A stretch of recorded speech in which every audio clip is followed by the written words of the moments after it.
This is Sarah Squires bringing you behind the headlines in today's edition of YO Today Newsroom. Today, I am joined on the show by SageWest Marty Brammer. Welcome to the show, Marty. Good morning. Welcome. Thank you. So I know a lot of our listeners probably recognize you from all of the work that you do with the breast cancer walk each year. But I think we've got another really exciting topic, and I'm really glad that we've got you on the job here, Marty. And that is some upcoming CPR courses. What should we know about what's in store here for us in the coming weeks, Marty? Well, this is an outreach that we had at one time with SageWest, and it was very successful.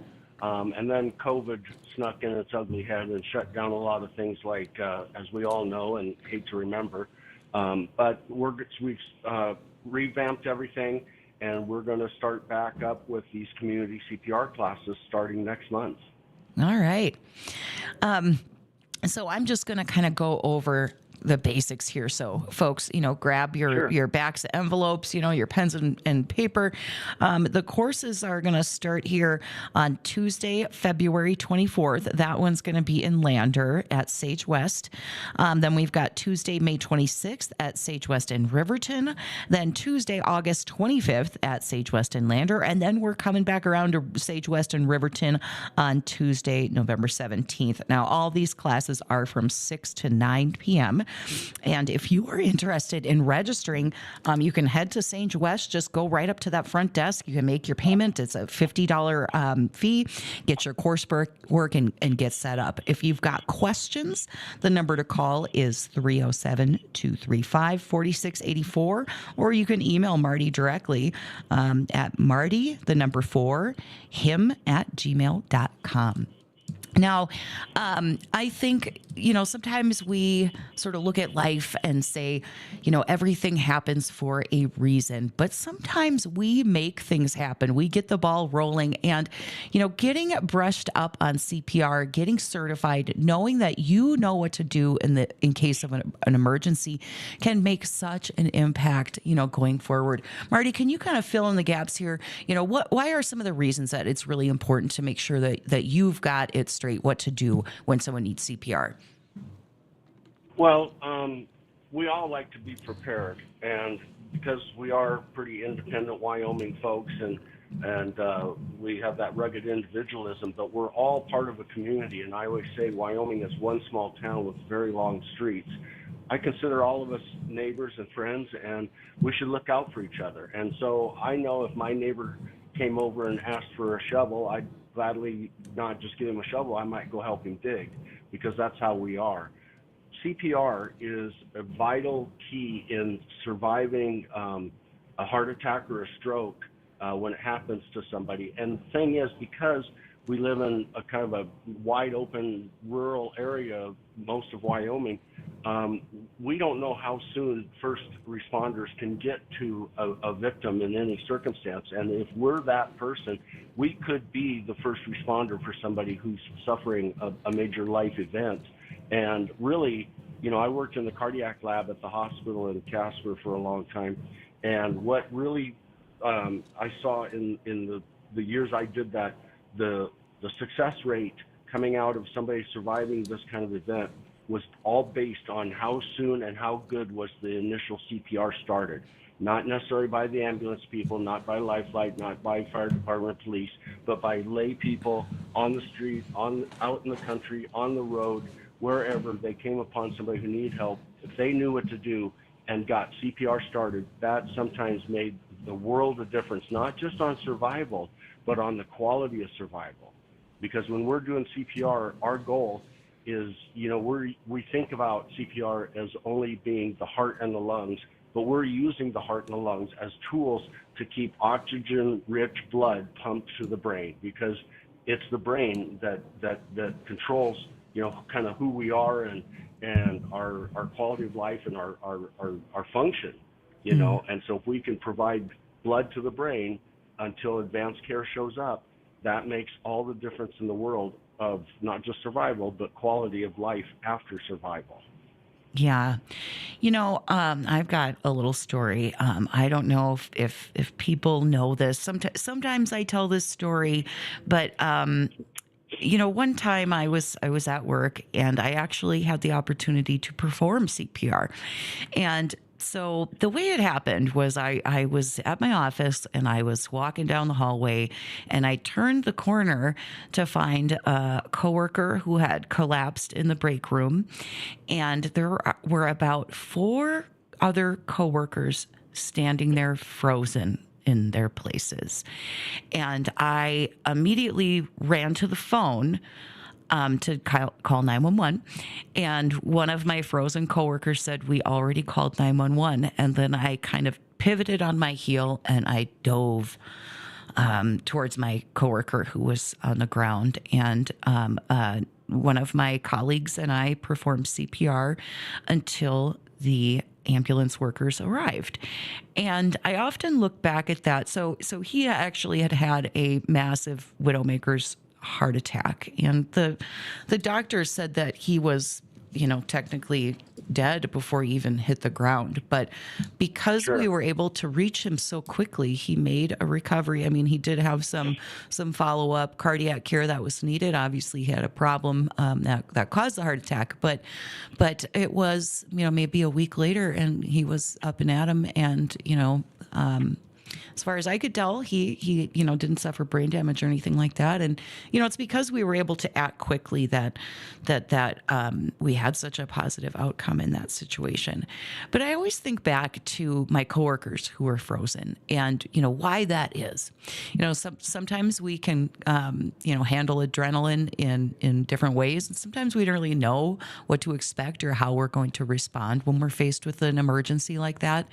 But the thing that I think that helped me move quickly and act quickly is that I had just brushed up on my CPR. It's a course that I've taken many times in the past, but it was fresh in my mind. And so I didn't have to stop and say, "Oh gosh, what is it? How do I do this again?" And I didn't have those insecurities about doing it wrong. It was fresh in my mind, and I truly was able to help save a life that day. And so I tell that story to remind people that you never know when you're going to be the one person in the room who can make that difference for someone, especially if it's someone you care about, in your own home. Out here, as you mentioned, Marty, we can sometimes be pretty far away from, ambulance workers or help and from the hospital. And so those moments are so critical. And this is people's opportunity to really know what to do and how to save a life. So what an awesome opportunity that we have. So Marty, it's been a few years since I've been through my CPR courses. I feel like I've still got a pretty good handle, but can you go over some of the basics that we're looking at when we're talking about CPR? Sure. And the point you made is well said, because minutes do count. And if someone goes without circulation, without blood to the brain, for 10 or 20 minutes, they can risk brain damage or brain death. And even if we got the heart started back up, if it's been too long, they may never wake up. Even though they're technically alive, they may not. We all know people who've had strokes or brain injuries, and when part of the brain dies, it doesn't come back always. We can get good rehab, we can get good therapy to compensate for it, but we're not 100% of who we were. So yes, our goal is to do that prompt assessment and action. And so when we do CPR, with the American Heart Association, they revive all of their curriculums every 5 years. So we're right on the cusp of starting new curriculum for 2025, going into 2026. And they always update with things with clinical trials and looking at actions that were performed and how to make them more efficient and more effective.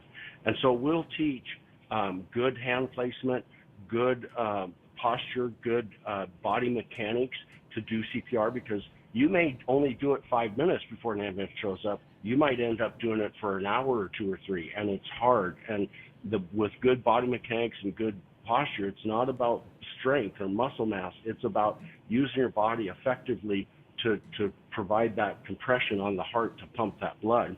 So we learn that. We learn all the steps. We learn all the signs and symptoms. We learn how to prevent heart attacks. An ounce of prevention's worth a pound of cure. So we talk about that kind of stuff. We cover infant CPR and adult CPR, as well as choking. Choking is a major cause of a lot of cardiac arrest, because when you're choking, your airway's blocked, then no air is going in your lungs, your heart's not getting oxygen. It decides it's going to have a little freak out. It goes into cardiac arrest, and your eyes roll back and you collapse because you choked. If we can clear somebody choking before they go unconscious, we might avoid that whole long road of dealing with CPR and cardiac and all that stuff. So we'll do that. We'll also work and have hands-on with an AED. An AED is a self-contained little device that you stick some sticky patches on the chest and you shock the heart. When a heart attack happens, a cardiac arrest, the heart is going into what we call fibrillation, and it's like the heart's having a little seizure. It's not pumping effectively like a teamwork. It's just every little muscle fiber is doing its own thing, so it looks like, if you actually see a heart, like it was shivering or having a seizure. And so that's fibrillation, when ventricular fibrillation. When the heart is shocked with a defibrillator, it's like you hit Control-Alt-Delete on your computer. It just wipes everything clean for a moment, and it allows the heart to get back in sync and start pumping and working effectively on its own. So the sooner you can get an AED, the more success you will have on shocking a heart, because when a heart first goes into fibrillation, it's very sensitive to that shock. It responds easier. The longer it goes, it stays in fibrillation until an AED shows up. The more resistant the heart is to that shock. But we have hands-on how to use it. It's pretty much foolproof. It won't allow you to do something you shouldn't do. There's a lot of safeguards on it. But sometimes just having that piece of equipment can be intimidating. So if we were familiar with it and we know how to operate it, then we can use it very effectively and save having to do a lot of CPR and revive this person, a lot quicker. It doesn't mean that I might be out of the woods. When we do a defibrillation with a device like that, we teach our students to stay with the victim, don't unhook it, don't turn it off, leave everything just the way it is until the EMS shows up. Because whatever happened once could happen again, and you don't want to start over from scratch with this device. Leaving it hooked up is not going to hurt anything, but just reassure the patient that something's happened, their heart stopped, we had to shock them, ambulance is on the way, because there could be some underlying issue, like your coworker who had a cardiac issue that may need correcting in a cath lab with a stent or surgery or something like that, so this doesn't happen again. But we cover all of that. And the class is only 3 hours, which kind of seems like a long time, but it moves quick, and everybody has a good chance to do a lot of hands-on.